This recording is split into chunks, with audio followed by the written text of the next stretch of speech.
Ya Şerifo, ya Merhulduzu, ya Merhifo.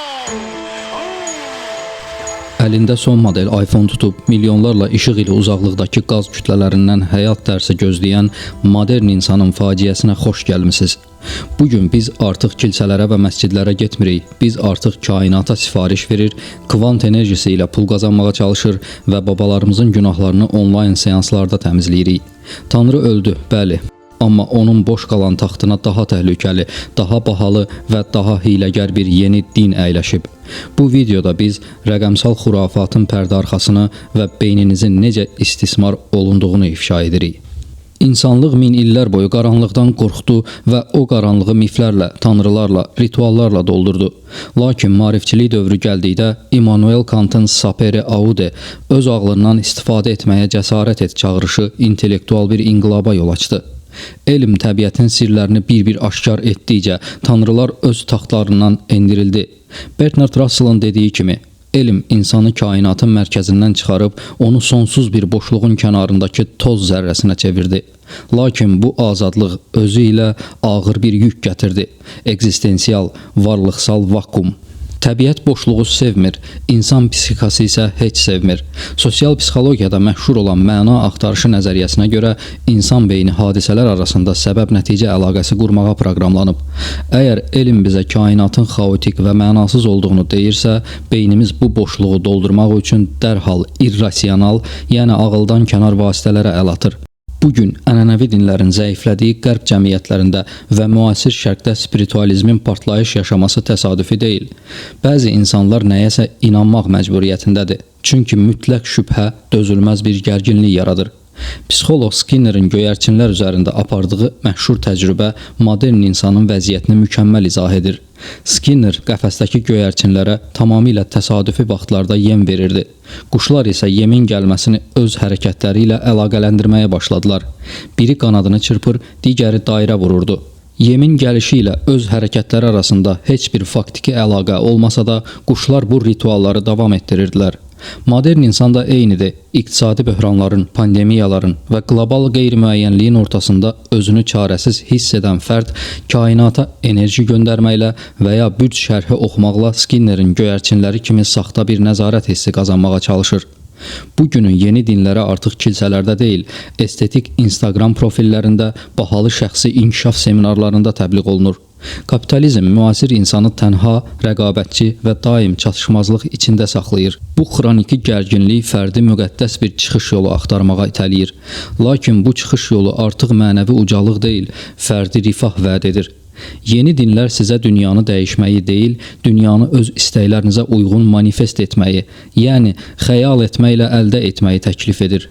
Bu, dindən daha çox özünü istismar formasıdır. Viktor Frankl qeyd edirdi ki, insanı yaşadan onun məna tapmaq iradəsidir. Lakin müasir dünyada bu iradə manipulyasiya olunur. Elmin təqdim etdiyi soyuq və obyektiv həqiqətlər, məsələn, xəstəliyin səbəbi viruslu, uğurun səbəbi zəhmətdir. Bunlar insanı qane etmir.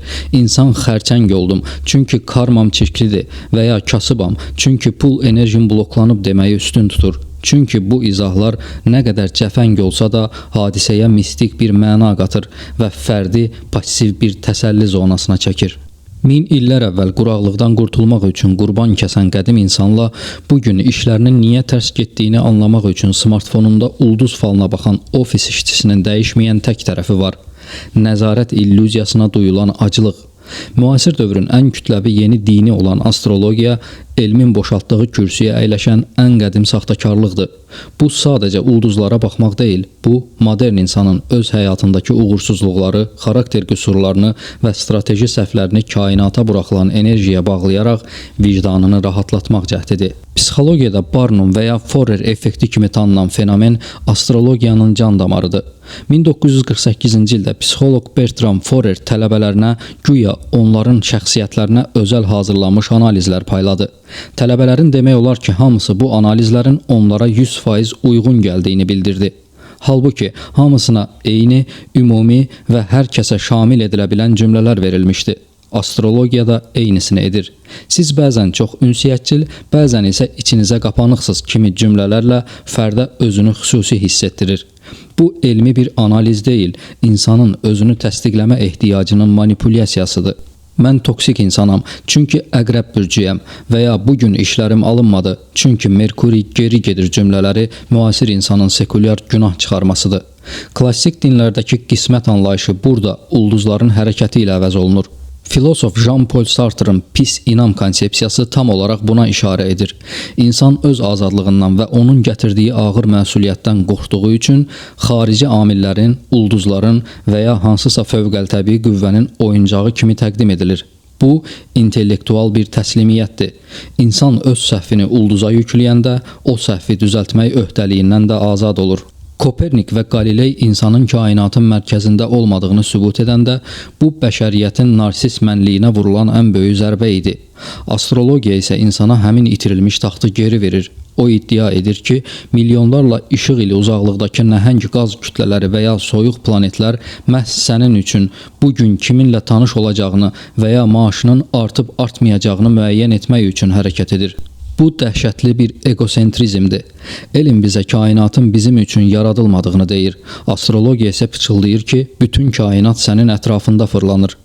Bugün astrologiya sadəcə bir inanc deyil, alqoritmlərlə idarə olunan nəhəng bir sənayedir. CoStar və ya The Pattern kimi tətbiqlər süni intellektin gücündən istifadə edərək bu qədim xurafatı modern həyat tərzi məhsulu kimi satır. 2023-cü ildə qlobal astrologiya bazarının dəyəri milyardlarla dollar ölçülürdü. Bu, rəqəmsallaşmış bir cəhalət iqtisadiyyatıdır. İnsanlar rasionallıqdan uzaqlaşdıqca tənqidi düşüncə zəifləyir və cəmiyyət asan manipulyasiya edilən ulduzların əmri ilə hərəkət edən kütləyə çevrilir. Astronom Carl Sagan deyirdi, biz ulduz tozundan yaranmışıq, lakin bu, ulduzların bizim taleyimizi idarə etdiyi mənasına gəlmir. Astrologiya elmin soyuq obyektivliyindən qaçanların sığındığı rəngli bir duman pərdəsidir.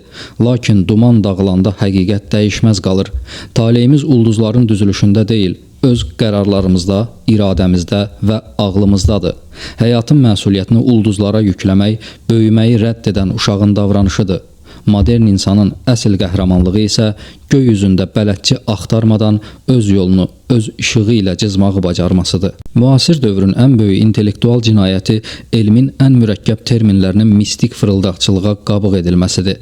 Əgər astrologiya qədim bir xurafatın davamıdırsa, kvant şəfa və ya kainata sifariş cərəyanları elmi terminologiyanın birbaşa istismarıdır. Bu, laboratoriya nəticələrini mistik dumanla örtmək cəhdidir. Richard Feynmanın dediyi kimi, əgər kimsə kvant fizikasını başa düşdüyünü deyirsə, deməli o heç nə başa düşməyib. Lakin müasir spiritualizm bu mürəkkəb tənlikləri istə reallaşsın səviyyəsinə endirərək bir növ elmi cildə bürünmüş sehirbazlıq yaradır. Kvant mexanikasındakı müşahidəçi effekti kimi fenomenlər bu cərəyanlar tərəfindən düşüncənlə maddəni yarada bilərsən şəklində təhrif olunur. Bu elmi bir həqiqət deyil, təsirli təfəkkür adlı psixoloji pozuntunun modern formasıdır. Uşaqların gözümü yumsam kimsə məni görməz inancı ilə kainata pul enerjisi göndərsəm hesabıma pul yatar inancı arasında nevroloji baxımdan heç bir fərq yoxdur. Bu, fərdi real fəaliyyətdən, zəhmətdən və strateji planlamadan uzaqlaşdıraraq onu passiv, möcüzə gözləyən bir obyektə çevirir. Bu yeni din, klassik dinlərdəki duanı daha egoist bir formaya salır.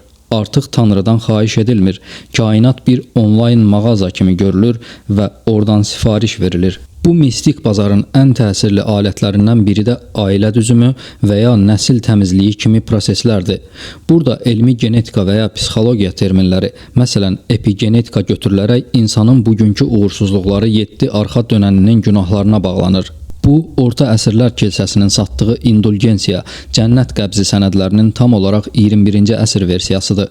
Kilsə deyirdi, pul ödə, ölən yaxınının ruhu əzabdan qurtulsun. Müasir spiritual coach isə deyir, seansa gəl, ödəniş et, babanın törətdiyi blokajı açaq. Hər iki halda mexanizm eynidir. İnsanın çarəsizliyini, qorxusunu və keçmişə dair peşmanlığını pula çevirmək.